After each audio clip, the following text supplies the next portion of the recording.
idea of a hot date. After returning from Iraq in 2006, Staff Sergeant Sarah Campbell Hester was looking forward to enjoying a new life. Where are you going? Newly married to a soldier who had also just returned from war. He was just funny. He was the ultimate prankster, very solid with the unit.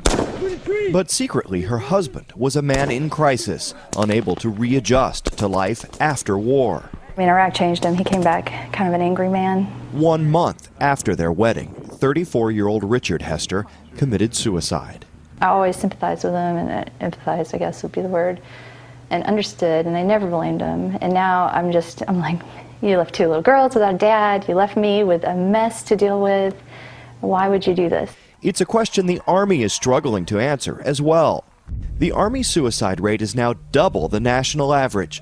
Fort Hood has had a record 20 confirmed or suspected suicides this year, 4 in just 1 week in September.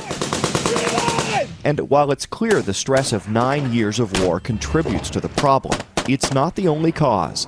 At Fort Hood, the majority of the victims had never been in combat or served only 1 tour, and none were connected to the mass shooting of soldiers here 1 year ago.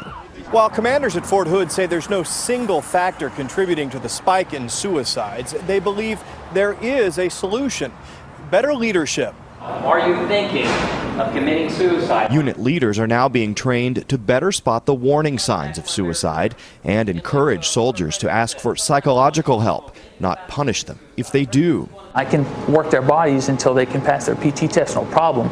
Now they're giving me the tools I need to be able to take care of their mental well-being. For Sarah Campbell Hester, help came too late to save her husband. But the Army is hoping by bringing the problem to light, other soldiers won't die alone in the dark.